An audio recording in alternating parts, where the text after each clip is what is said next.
Welcome back, everyone. Ready for another deep dive? Definitely. Awesome. Today, we're cracking open Brian Tracy's The Power of Self-Confidence. A classic. It is. And I think it's one of those topics that's always relevant, right? I mean, who couldn't use a little more confidence? It's so foundational. Yeah, exactly.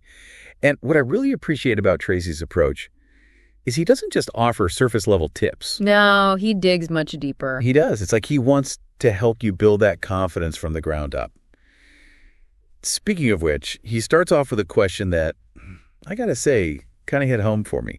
He asks, have you ever felt like an imposter? Oh, wow. Even when you've achieved something significant, like that feeling of not really belonging. Exactly. It's like, do I really deserve to be here? And it made me wonder, is true self-confidence really about outward achievements? That's precisely what Tracy challenges. He's saying, nope, it's all about building a strong inner foundation first. So it's more of an inside job. Exactly. He delves into this idea that our thoughts literally shape our reality.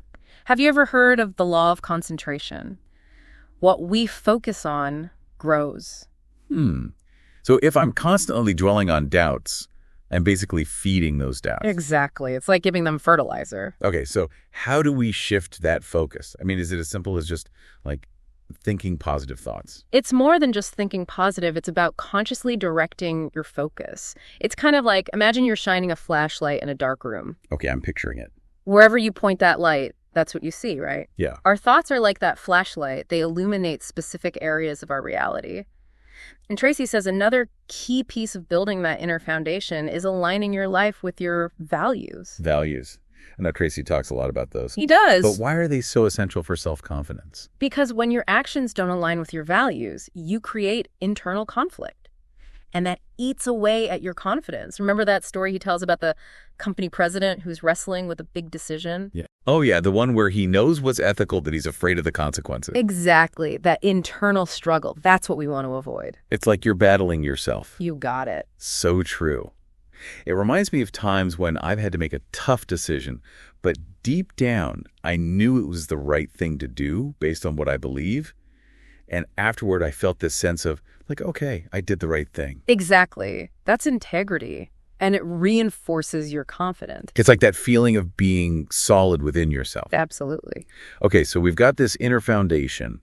Where do goals come into the picture? Tracy argues that setting and achieving goals, even small ones, naturally boosts confidence. It gives you a sense of accomplishment. I can see that. But here's where things get really interesting. He introduces a whole framework of mental laws that influence our confidence. He argues that most people misapply the law of attraction. They focus on what they lack instead of what they want. Oh, that's a good point. Yeah. So it's not enough to just wish for things. You have to focus on attracting them. Exactly. You have to be intentional with your energy. Yeah. And then there's the law of correspondence. This one basically says that your present actions create your future. You're not just waiting for things to happen. You're making them happen. Exactly. And I love the law of substitution. It's so practical. Basically, you consciously replace a negative thought with a positive one. So if you have negative thought, that pops up frequently. You can create an affirmation to combat it. It's like mental weightlifting. It works because your conscious mind can only hold one thought at a time. And Tracy tells this really captivating story about a businessman named Peter who was on the verge of bankruptcy. Oh, yeah, the one where he gets this fake check from John D. Rockefeller. Exactly. That's the one. It just shows how powerful our beliefs can be, even if they're based on something untrue. Because that belief gave him the confidence to turn things around. Right. He started acting differently, making different choices, and ultimately, he succeeded. Wow, that's powerful. So setting goals, even small ones, is a key part of this whole self-confidence thing. It's huge because achieving those goals, no matter how small, reinforces the belief that you're capable. Like, hey, I did that. I can do more. Exactly. And Tracy emphasizes challenging goals that push you out of your comfort zone. It's about activating all these mental laws in your favor. And you know that sense of purpose. It ties directly into another element of self-confidence. Okay, I'm intrigued. What's that? Competence. Feeling like I know what I'm doing. Definitely a confidence booster. Have you ever, mastered a new skill and then felt that surge of confidence? Totally. Tracy argues that striving for mastery, even if it takes years, fuels self-esteem. makes you less afraid of challenges. He even links this to the idea of flow state. Flow state, is that like when you're so absorbed in something that time just disappears? Exactly.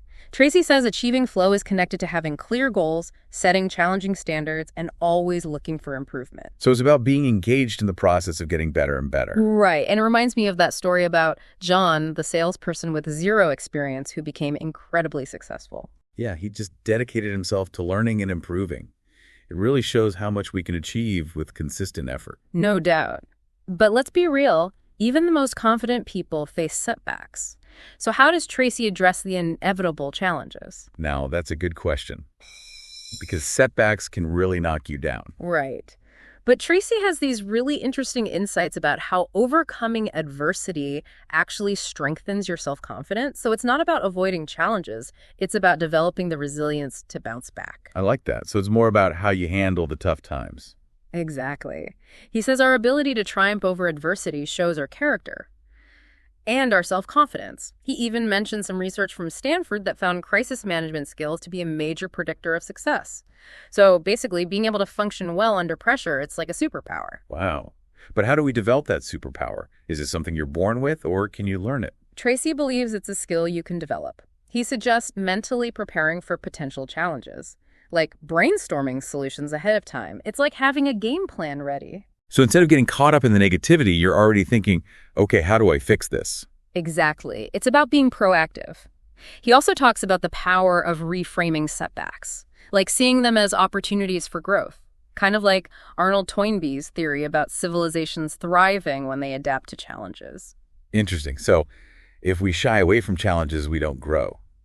But if we face them head on, we get stronger. And more confident. Each time you overcome an obstacle, you prove to yourself that you can handle even more. It's like leveling up in a video game. I like that analogy. But okay, all of this is great in theory, but how do we actually apply it? How do we turn this knowledge into action? That's the million-dollar question, right? It is. Tracy is all about taking action. He challenges us to identify our limiting step, that one thing holding us back. So it could be a lack of skill or a fear we're holding on to, or even just a negative belief. Yep, anything that's sabotaging our efforts. And once we identify it, we can focus our energy on overcoming it. But sometimes those things are hard to spot, aren't they? Definitely. They can be super subtle. Tracy actually provides a bunch of exercises in the book to help pinpoint those limiting beliefs and behaviors. And he also encourages getting feedback from people you trust. Oh, so sometimes a fresh perspective can be helpful. Totally. Because sometimes we can't see the forest for the trees, you know? Okay, so let's say you've figured out your limiting step. What's next? Well, that's where the real work begins. Tracy offers a ton of techniques for addressing those limiting beliefs. Everything from visualization to affirmations to building new skills. But the key is consistent action towards your goals, even if it's just small steps. So it's not about just wishing for change. It's about taking those steps to make it happen. Exactly. It's about proving to yourself that you're capable. And I really love how he emphasizes self-reliance, like becoming your own cheerleader. Yeah, believing in yourself even when no one else does. Right. It's about developing that unshakable inner belief that you can achieve anything you set your mind to, knowing that you have the strength and resilience to overcome anything. That's so powerful. It's like anything is possible. Exactly. But for those of us who might be struggling with self-doubt or feeling stuck, it can be hard to know where to even begin. True. So where do we start? Tracy provides this really practical framework, step by step. It starts with understanding the principles we've talked about, and then he gets into specific strategies you can use. It's really a holistic approach. It covers everything: your thoughts, your actions, your environment, even your physical well-being. Wow. So it's not just a quick fix. It's about long-term growth. That's exactly it. And that's why this book is so powerful. It's not about a temporary confidence boost. It's about creating a more fulfilling and empowered life. Okay, so we've covered the foundations of self-confidence, the importance of goals, the power of competence, and how to deal with challenges. Where do we go from here? How do we put all of this into practice? That's the perfect question to end on. And that's exactly what we'll be diving into when we come back.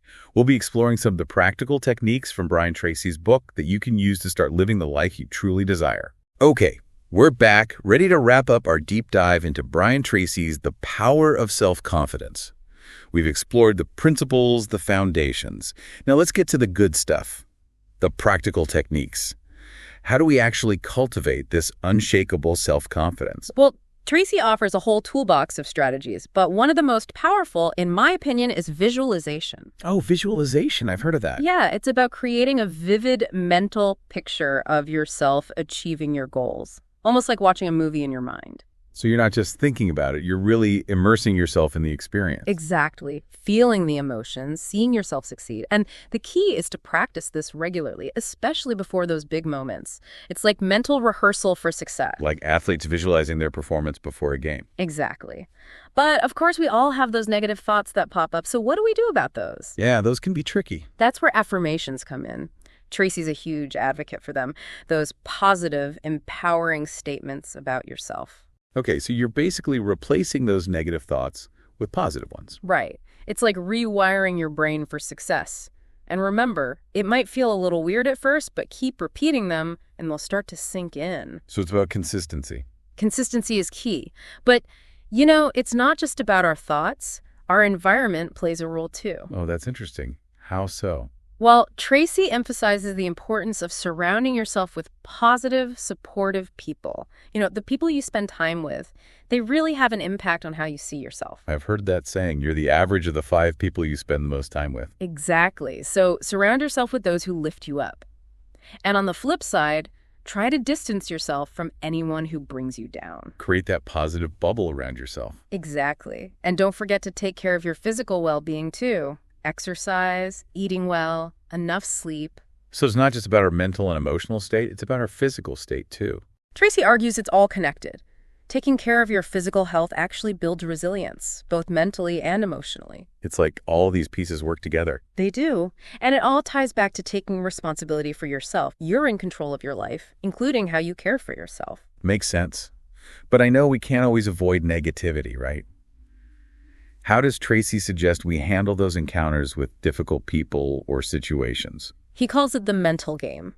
You consciously shift your focus back to your goals, your strengths, your past successes. It's like having this mental shield to protect yourself from negativity. Exactly. He even suggests carrying a list of your goals or affirmations with you, just to refer back to when you need that boost. So you're prepared for those moments. Right. But, you know, even with the best strategies, we're all human. We're going to make mistakes. So how do we deal with those setbacks without letting them crush our confidence? That's where the growth mindset comes in. Seeing those setbacks as opportunities to learn, not as personal attacks. So it's not about being perfect. It's about embracing those bumps in the road. Exactly. It's about learning and growing from every experience. And that brings us back to action. Tracy really emphasizes this. True self-confidence isn't built on wishing or hoping. It's about taking action. Showing yourself that you're capable, step by step. Exactly. He says, every great accomplishment, every act of courage, every dream realized started with a single step. Wow, that's a powerful thought. So what one action will you take today to make that a reality for yourself? Brian Tracy's The Power of Self-Confidence is more than just a book. It's like a guide to living a more fulfilling and empowered life. It's about realizing that self-confidence isn't a destination, it's a journey. And that journey starts with a single step. Thanks for joining us on this deep dive.